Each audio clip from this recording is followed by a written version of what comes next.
Hi, I'm Mick Brandenberger. Today we're going to do a video which will do two things basically. Tell you how it is I became an artist, and secondly, what I do as an artist. I wish I could give you a nice, clear, unobstructed timeline that I was always going to be an artist, but it wasn't that simple in my life. Eventually I had to admit that I wanted to be an artist. So let me walk through some of those things that I had to struggle through and experience through my young life. When I was in elementary school, I got a ukulele, taught myself how to play ukulele. Later, I learned how to play the guitar, taught myself how to do that. By the time I was in high school, I was voted as class notable voice. Also, I was voted as outstanding athlete. That was amazing because we had so many wonderful athletes on our team. It was so wonderful to participate with them. Some of them were even high school All-Americans. That's how good they were. I also ran track and played football. Now, as track, I became captain of the track team. I was an anchor on an 880 relay team that broke state records. At one time was ranked third in the nation.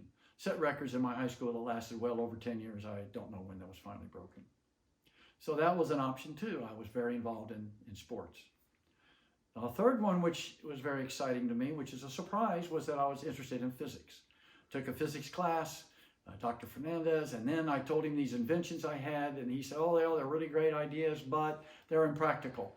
In those days, they didn't have computers that could handle all that information, which was required for these inventions. So there you go. In high school, I had all these interests. But let's go back to what happened in art. I was always doing art. It was always in the background. I couldn't get away from it. When I was living in Kodiak Island, Alaska, I was in the first grade. I lived in a log cabin, isolated in the woods. I couldn't even get to school. So what happened was, I got myself some balsa. I carved a little miniature totem pole like the Eskimos. Okay, that was the first thing you could think about. I also remember my mother showing me a little drawing I did of our log cabin on a hill, which is what I tend to do now, surprisingly. Let's fast forward to Hawaii. We went from this frigid, cold world to the marvel of an idyllic paradise in Hawaii. I'd actually go down to Waikiki Beach and go swimming. I would go down to Barber's Point and go swimming. It was a whole new world to me. And so now this is a new place. And also I went to a school, an elementary school, which was called King Kamehameha School. Myself and my brother and sister were the only white kids there that I could remember. That was consisted mainly of, the local Hawaiians, Polynesian cultures, and Orientals like Japanese and so forth. And at that time, Hawaii was not a state. It was a territory. I think what was happening was that they wanted to teach their students how to become more citizens and Americanized. So they were teaching them the English language, etc., the history of America. That I already knew. So they asked me, what do you want to do in the afternoon, Mick? Well, I want to go down to the art room. So I did that almost every day. They took me down there. I had my own little table. I got to paint in tempera paint and watercolors, probably crayons, all that kind of stuff. Well, this new world was amazing to me. I'd go swimming down on Waikiki Beach. I'd go underwater. It'd be great. I started to paint these fantasy paintings of underwater scenes. Sunken treasures, sunken ships, mermaids, octopus, sharks, exotic looking fish. So that's what I was doing. And I think that's where I first became an artist. Fast forward, we moved back to the States. I'm still in elementary school. And I go into the attic and I find an oil painting set. And they said, yeah, I could use that. I could become an oil painting painter. I did that. My first painting was of an angel. It was very difficult for me. And I found it to be quite a challenge. And I didn't let go. I kept doing oil paintings through the years. Fast forward to high school. The art teacher in my high school saw some of my paintings and asked me if I wanted to take her art class. I said, well, are you going to let me do oil paintings and stuff in there? She says, well, no, you'll have to do what everybody else does. So, of course, I was an idiot. And I said, nah, I have lots of interest. I'll teach myself. I'm not going to take your course. As I graduated from high school, my father gave me some advice. He says, you ought to become an architect. You got artistic abilities. You probably can do all the math of it and all that kind of stuff. I said, okay. So 2 years after going to the University of South Florida, I transferred to the University of Florida, which had a really renowned architectural school. I took a course in which the assignments were given to me to create these structures. And when I did that, I actually had to create the models, I had to do the drawings, and so forth. I got a B in that class.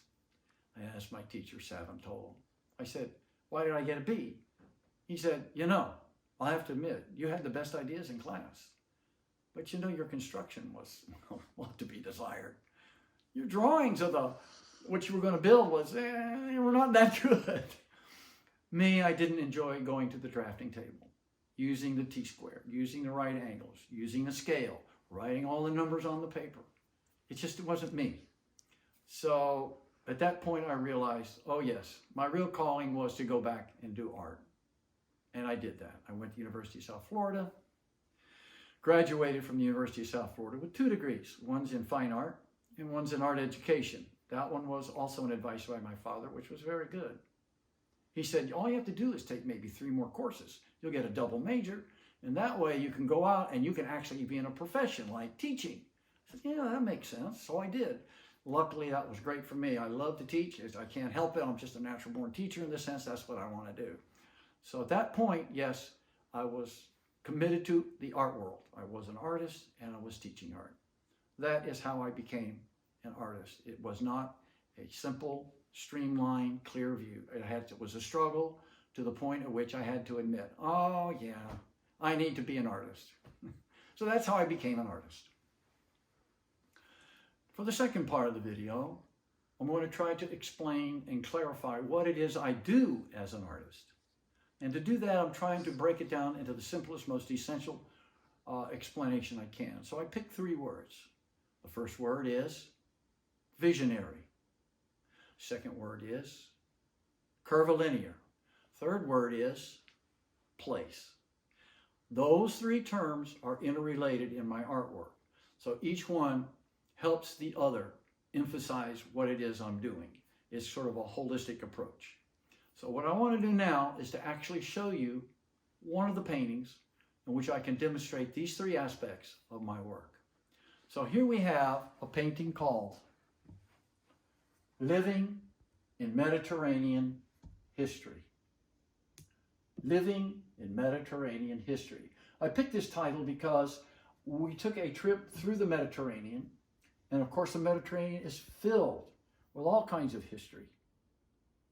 And I took all of these events, these places that I've been to and that Lourdes and I traveled through, and I put them all in one image, which of course is visionary because there's no one place you could stand and see all these in one scene. So I had to make a composite doing that. I also had to use curvilinear perspective to do all that, so I could put that feeling that you're actually in the scene, looking down, looking up, and looking left.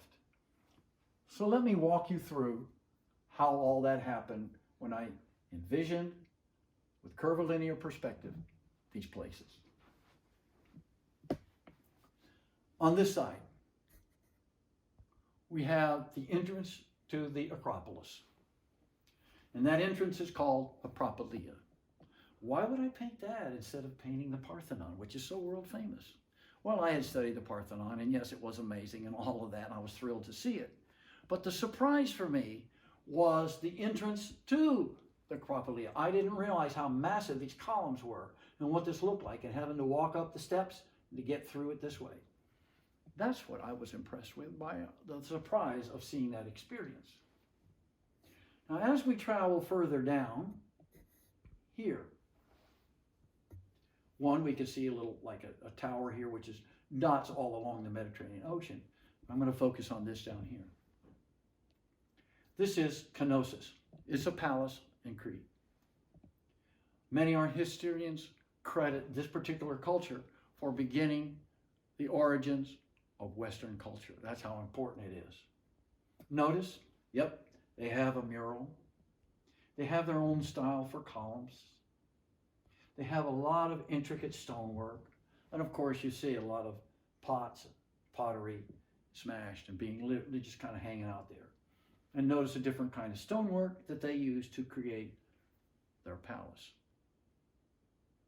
Again, Knossos, that's a place in Crete. As we move over here in the center of the painting, and we take a look at these buildings, which are so unusual. They're made out of concrete, covered in plaster, painted white, with blue accents. The whole village is that way, and they overlook the Mediterranean. It is one of the most distinctive places in the world that I've ever been to. Notice also, they have these walkways. They're built of these stones, black stones, with concrete in between them. The name of this place is Santorini.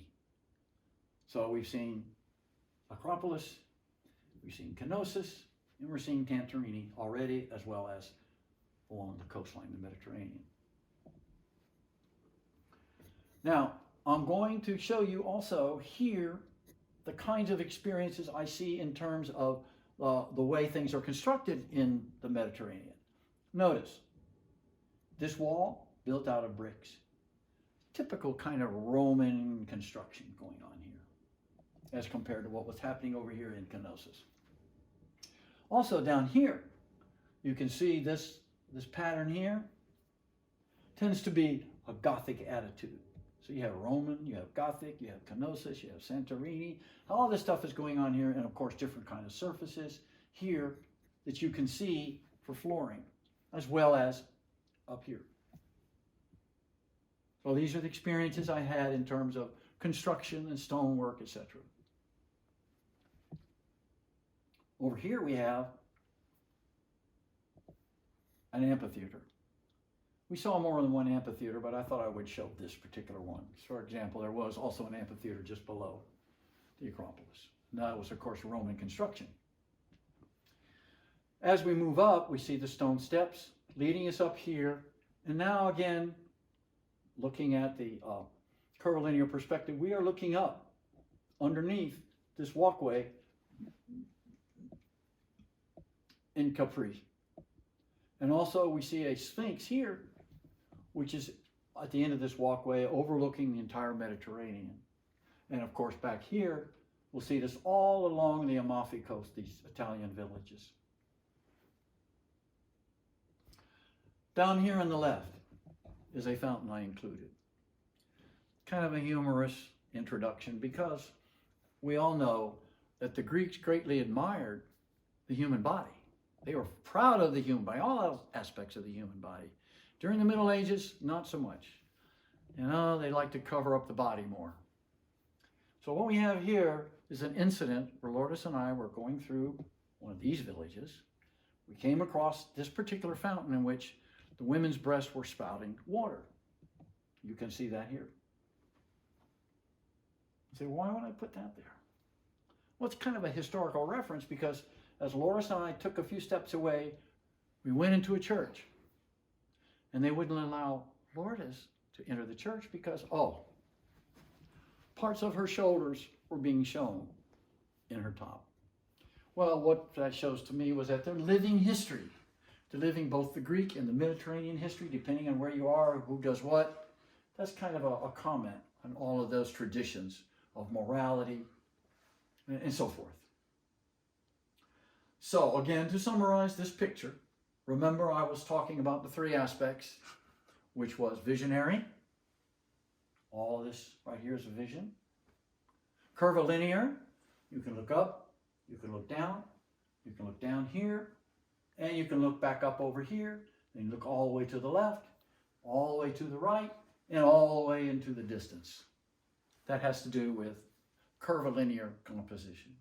And of course, the last one I mentioned was places, and we just went through a whole bunch of places placed in this visionary image using curvilinear perspective, so I could make you feel as if you're actually in it, even though there is no place like that. So that's basically this particular painting.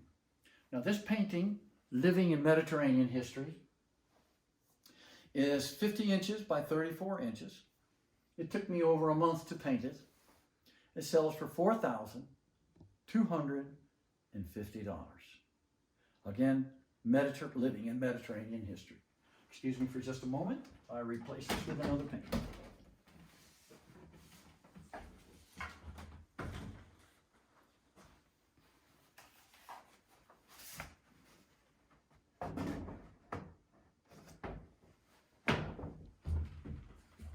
Okay, this painting is called Shores.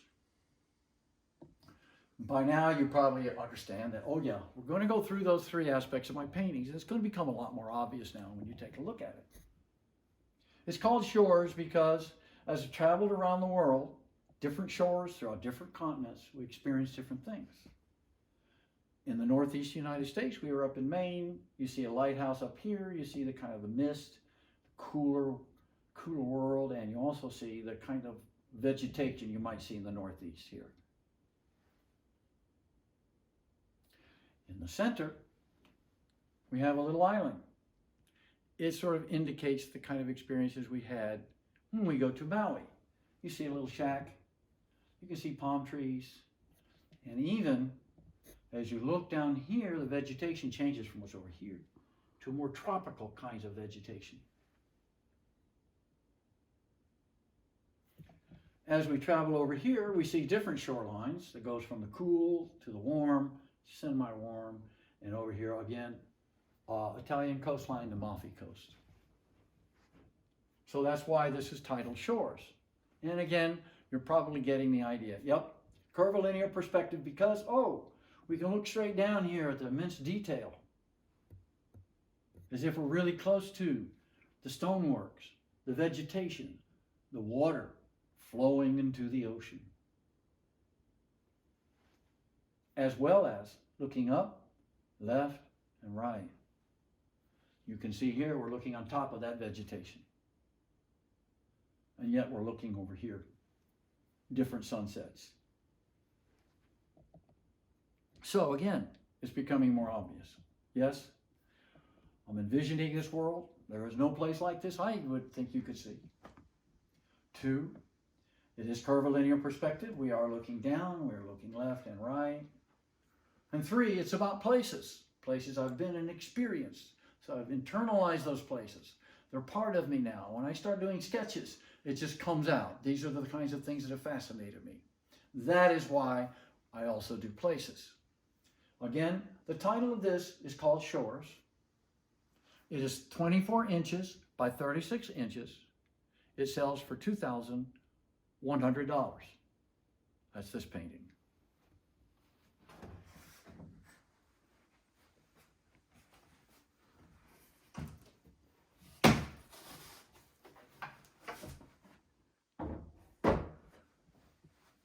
This next painting, it's called Above It All.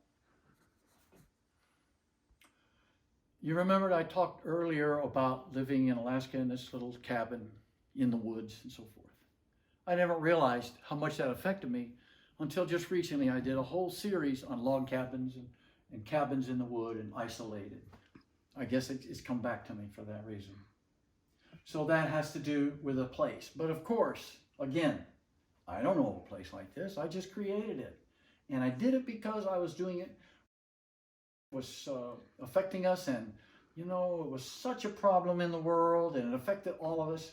Some of us financially, others psychologically. We couldn't socialize with our family and friends. It was a big problem, and it was frustrating, and we wanted to kind of get away from those problems. So that's why I painted Above It All, as if we're not in the thick of it, but you know, the hustle and bustle of that world, we can get above it all. That was the theme of this particular painting. Again, those 3 factors. Curvilinear perspective. Oh yeah, look carefully down here. It is details of the wooden walkway, as if we're standing that close up to it. And then of course, as we travel this way and around here, we're invited to go into this cabin. This happens to be a stone cabin with some lumber work, etc. And of course, it is above the water, it's on a cliff, and so forth. Also following that curvilinear idea, if we follow not only into the cabin, but if we follow along the left side and look up underneath this tree, you can see we're looking up. And even further, we see directly above us into the sky. Definitely a great example of curvilinear perspective. We are looking down, straight ahead, and straight up. Again, traditional linear perspective would not allow us to do that. At least if you follow the rules of straight line linear perspective. One of the things you'll probably notice here is that, yes, it has all three of those aspects, but also in my paintings you will notice that there's a lot of detail in terms of looking carefully at things up close, like textures, which has to do with curvilinear perspective as well. More textures over here, and just kind of the visionary, almost fantasy aspect of these paintings. This one is called Above It All. It is 36 inches by 24 inches, sells for $2,100.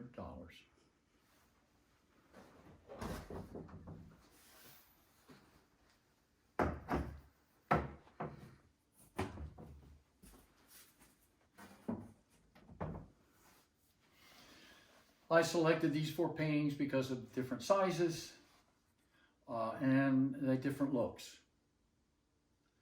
In this painting, I had done several paintings before which had to do with a lot of warm and fall colors. But I got the urge to go to a cooler color palette. And so I centered on the blues and the greens and a slight hint of purples and so forth. And I did this as I entered a kind of fantasy where I would be walking in some serene evening where the moon is out and it's very peaceful, walking down this trail. Here, again, you can see all the detail until finally it kind of fades into the evening. Again, those 3 factors, which I've mentioned, become more obvious. Has to do with curvilinear perspective, looking down, traveling along the trail, and finally looking up underneath the clouds and underneath that tree. And seeing the moon illuminating the clouds and the whole environment, fading away into the distance. That is called Moonlight Lane, 24 inches by 16 inches. Sells for $940.